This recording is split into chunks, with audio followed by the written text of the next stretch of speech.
right, ladies and gentlemen, welcome to another episode of the Irrational Confidence Podcast. We're talking college football, and it's a kind of crazy episode. Who saw this one coming? I didn't have this on my bingo card. The 2023-24 season is the gift that just keeps on giving. 3 days after we crown a national champion, Nick Saban, at 72 years old, decides to retire. Out of the blue. I mean, Fresh, we were talking a little bit off air.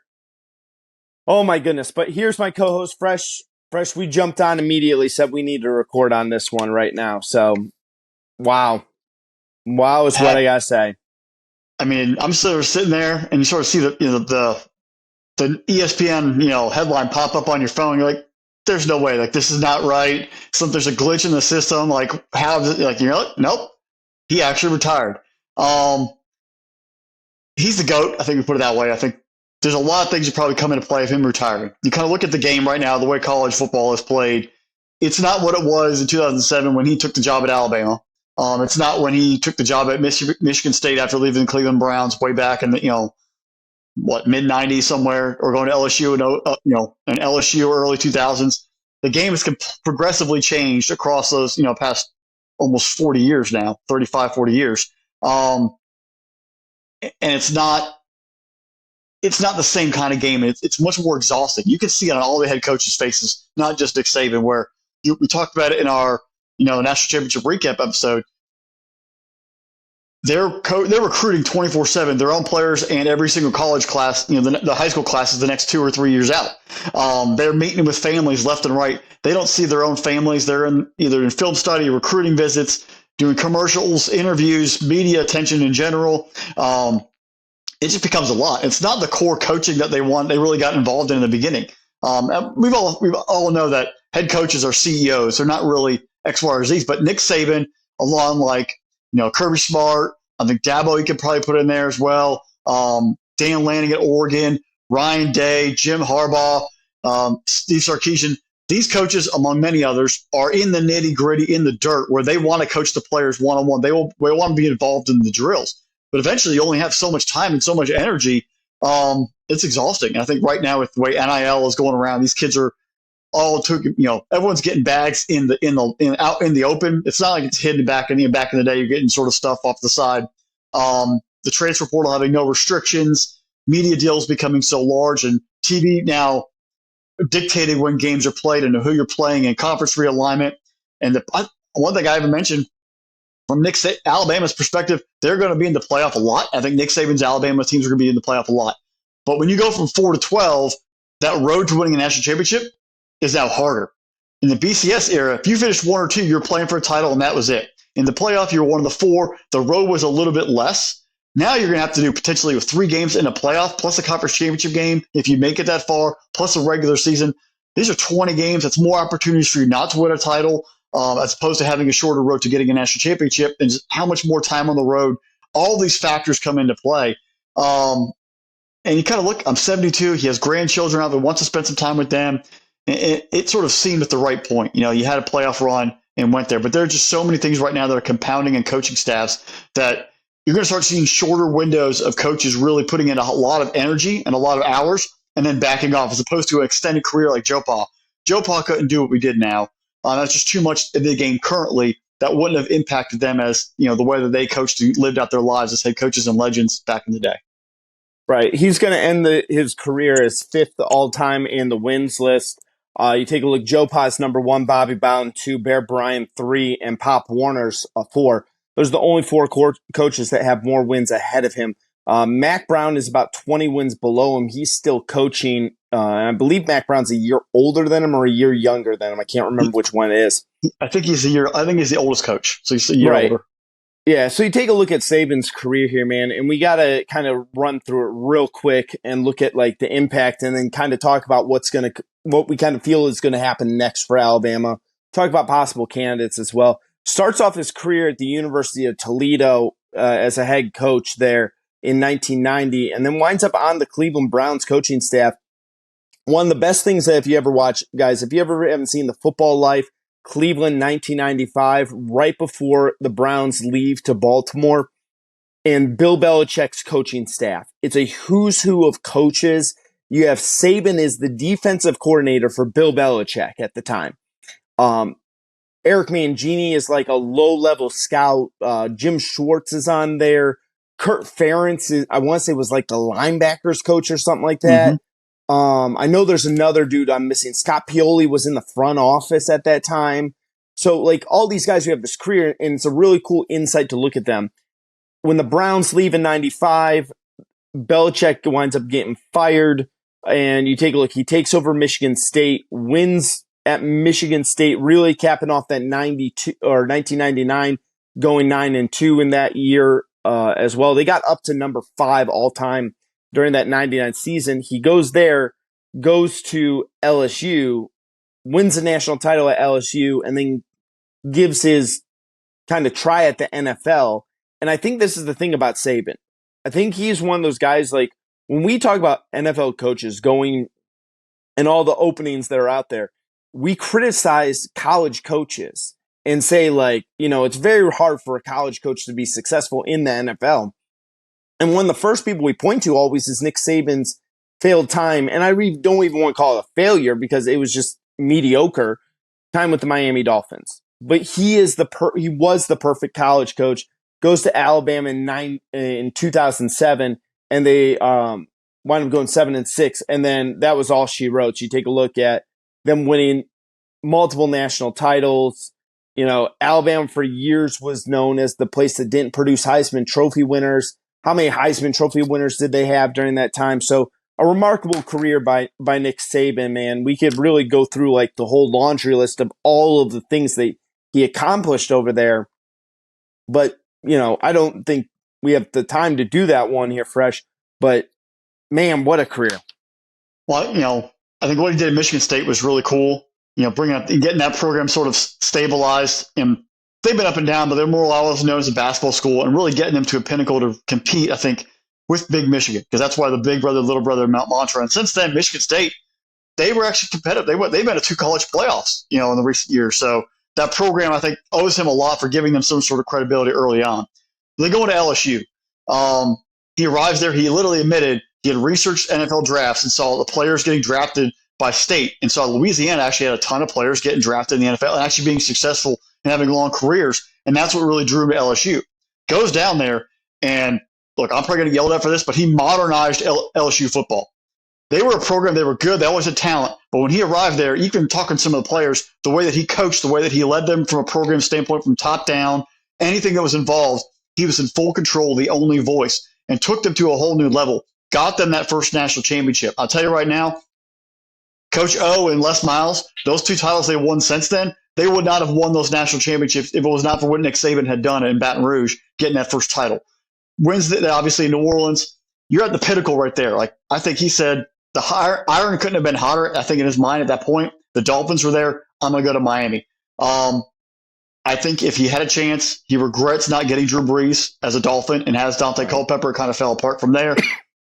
Alabama at that point, they were in some trouble years, folks. I think if you don't go back to it, there were some rough years at Alabama after Gene Stallings left, and it kind of felt like a fit. We're like, you know what, I'm going to get back in the SEC. I know that talent in the South probably did the exact same evaluation he did at LSU, looking at the Southeast of who goes to the SEC, players of the NFL, talent. I'm going to go back to Alabama. It's an opening. It's an iconic spot, and see what I can do. And when he came back, he had very little expectations. I mean, they were not talking, oh, it's a national championship coach. You've won one, that's great. But the level of him sort of sliding in and rebuilding it, he had a buffer.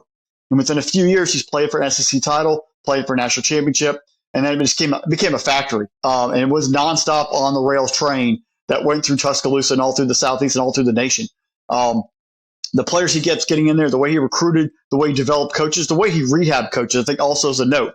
Bringing guys in as analysts and kind of actually shedding light on a national landscape. It had been going on for a while, but taking head coaches who have been fired or been let go or whatever, bringing them in as quote-unquote analysts, giving them a peek behind the curtain and his philosophy and the way he built his program.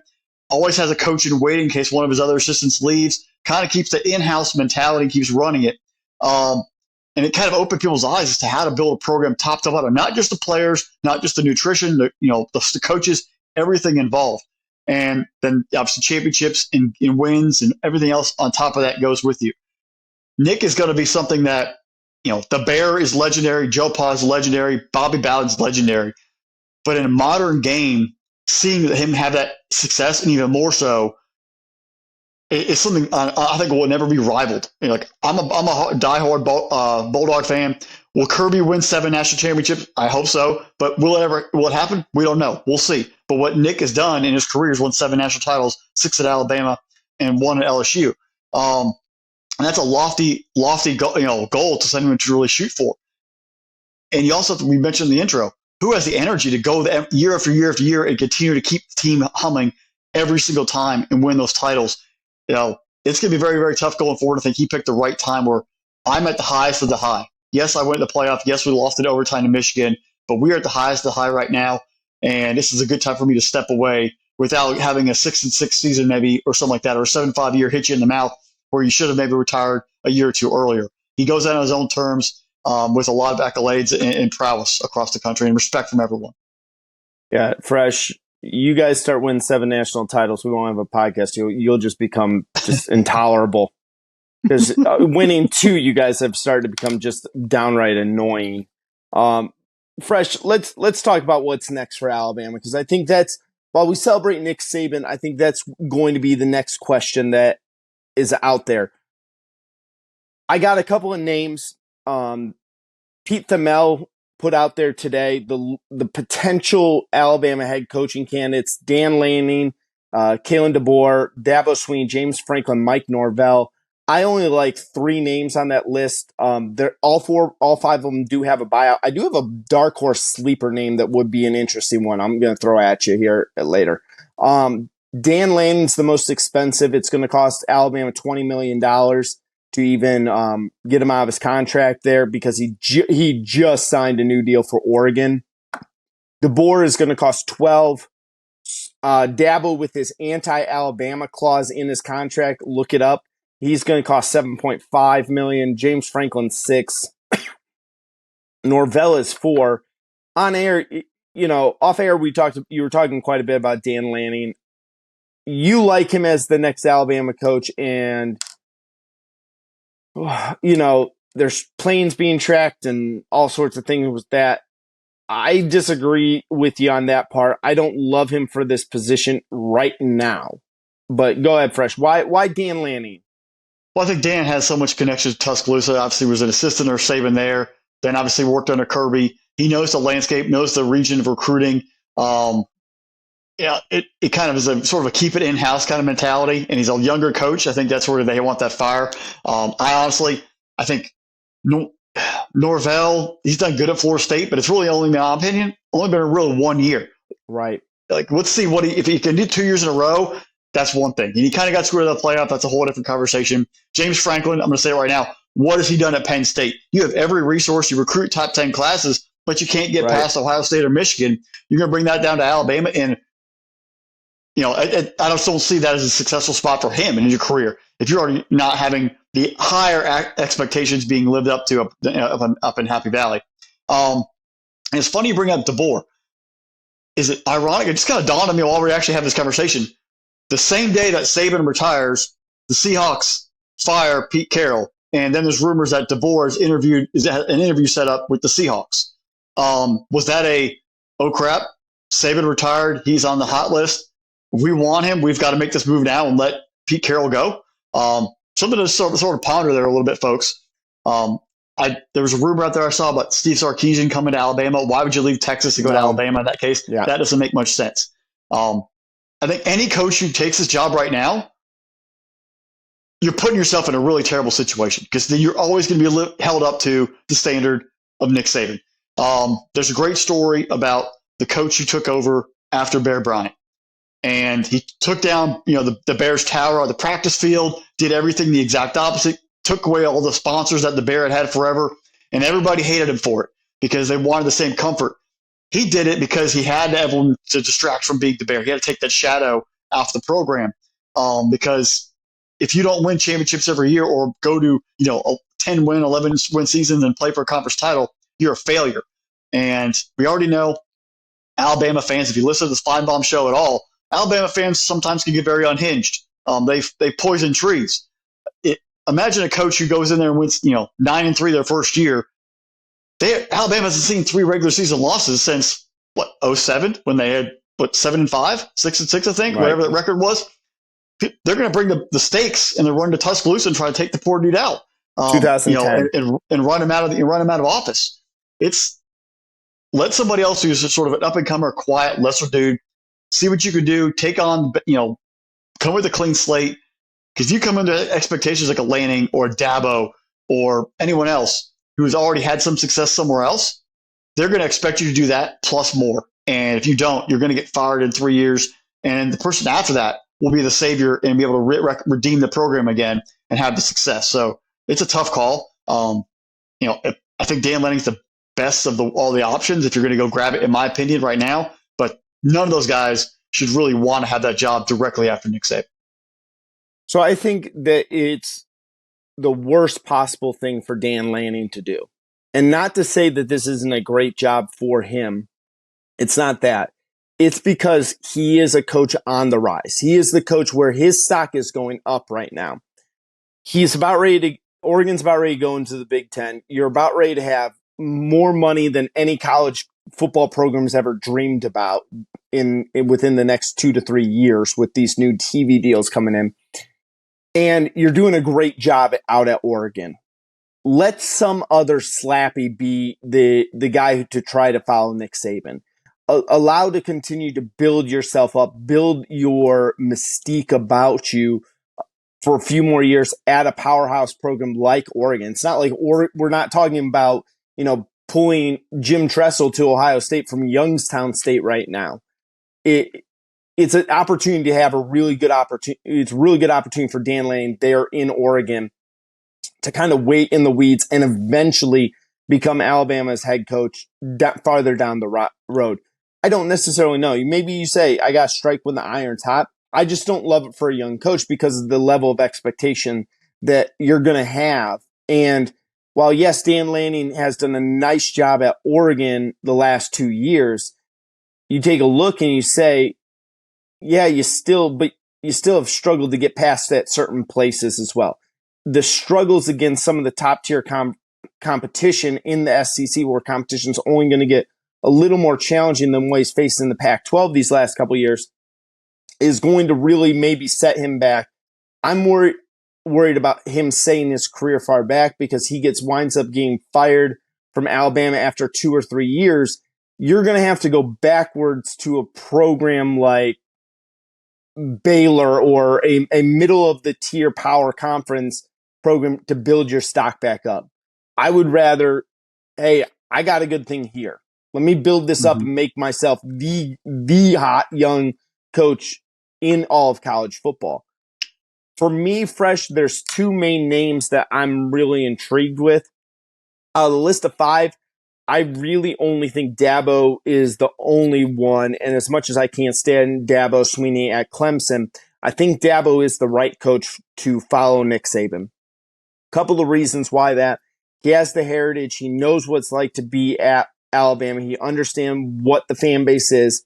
He understands pressure for what he's dealt with over at Clemson and that type of fan base over there. And he's shown that when he has the talented level players, the type of players that you can get at Alabama, he does have the hardware showing that he can win a national title. He beat Nick Saban for 2 national titles. He makes sense to me. I mean, he is the safe move for Alabama in my opinion. He's a cheap buyout there. I also would look at him and go, I don't think Clemson's getting out of that ACC deal anytime soon, man. Time to run. It's time for you to get out while the getting's good. I'm sorry, you may love Clemson a whole bunch, but come on. One other name I'm going to throw at you, Fresh. And I said this last year. This was one of the names I really liked last year for some other head coaching jobs. And again, I'm going to make the argument because I think he's a good coach. I think he is similar to Nick. He has some similarities to Nick Saban. I think he's great for the college system. And I also think that he really has the ability to handle what I think will be some choppy waters. I don't think it will be rough seas ahead for Alabama, But I think that when you transition from a legendary coach to whatever your next step is going to be as a program, you need someone who's going to be able to kind of calm those choppy waters. And that's a guy like Bill O'Brien. I like Bill O'Brien a lot at the college level. I love what he was The fans able. don't love him. Oh, the fans hate him. I know that.